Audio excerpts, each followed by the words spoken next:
First of all, Foreign Minister Faisal, thank you. Thank you for your hospitality. Thank you for bringing all of our regional and global partners together here in Riyadh.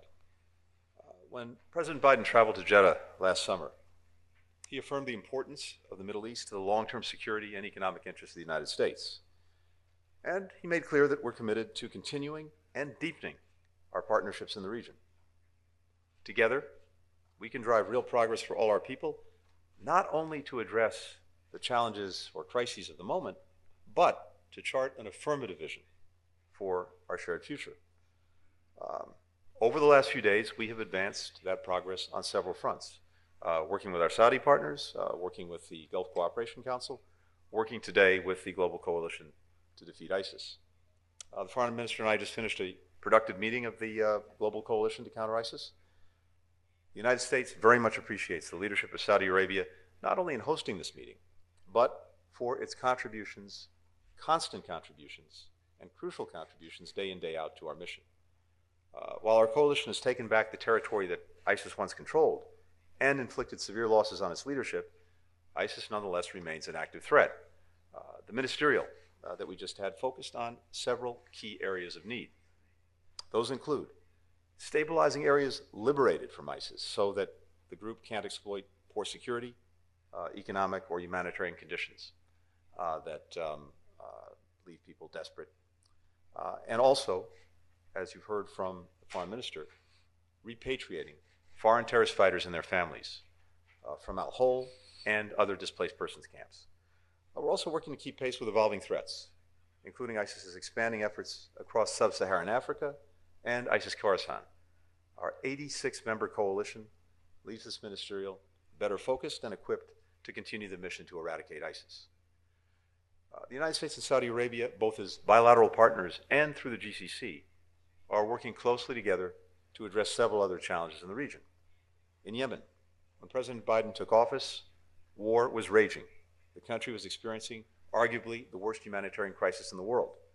Now, we're working intensively with Saudi Arabia and other partners to further consolidate what has been a 14-month-long truce that we helped to achieve. This was a central issue in my discussions with the Saudi Crown Prince and with the Foreign Minister.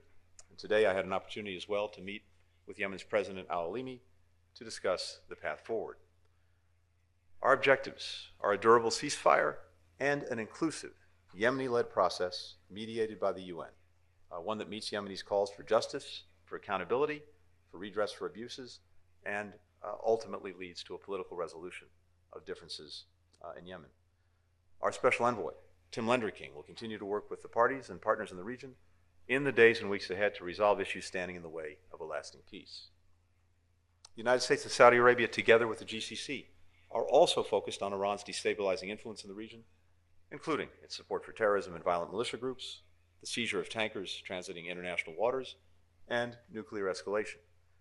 The United States continues to believe that diplomacy, backed by economic pressure, by deterrence, and by strong defense cooperation, is the best way to counter these dangerous actions. We support efforts by Saudi Arabia to de-escalate tension and stabilize relations. The United States and our Gulf partners are working closely on the crisis in Sudan. Our two countries, the United States and Saudi Arabia, have been leading an intensive diplomatic campaign to get the two sides to agree to and comply with a ceasefire and to allow humanitarian assistance to reach the people of Sudan.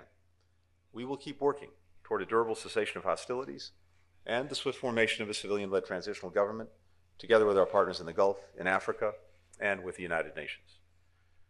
I also discussed with GCC partners increasing our joint efforts to combat illicit synthetic drugs like Captagon, which is having a devastating impact on young people throughout this region, just as fentanyl and other synthetic opioids are doing the same in the United States. This partnership will be an important part of our diplomacy to strengthen global cooperation on the growing challenge posed by illicit synthetic drugs. Alongside my GCC and de-ISIS engagements, I also met with the Ethiopian Deputy Prime Minister Mekonnen to review the ongoing implementation of the November 2 Cessation of Hostilities Agreement. That agreement ended the horrific crisis in Tigray.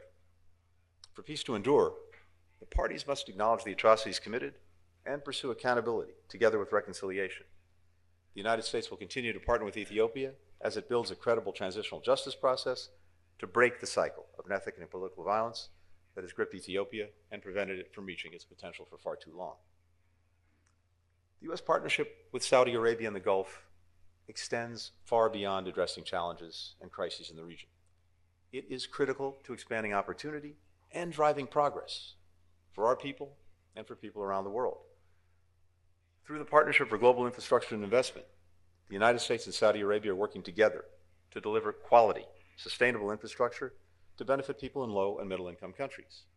We're expanding digital connectivity, including by using new mobile telecommunication technology like open, cloud-based radio access networks that are both secure and affordable.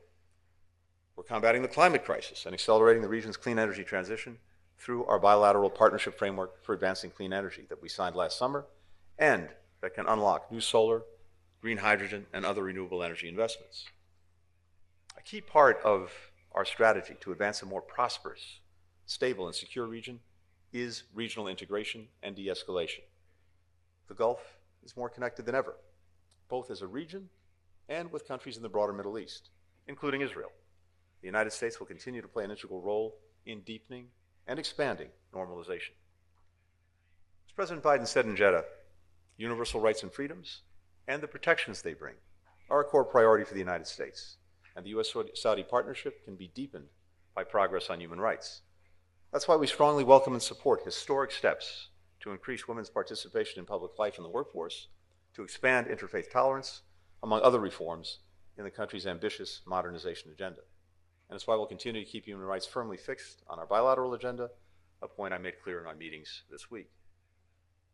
Last week, U.S. and Saudi astronauts returned to Earth after spending 10 days together on a mission to the International Space Station. That mission included Rihanna Barnawi, the first female Arab astronaut to ever go to space. In her first message from space, Rihanna predicted that the future is very bright. To that I say, let's make it so together.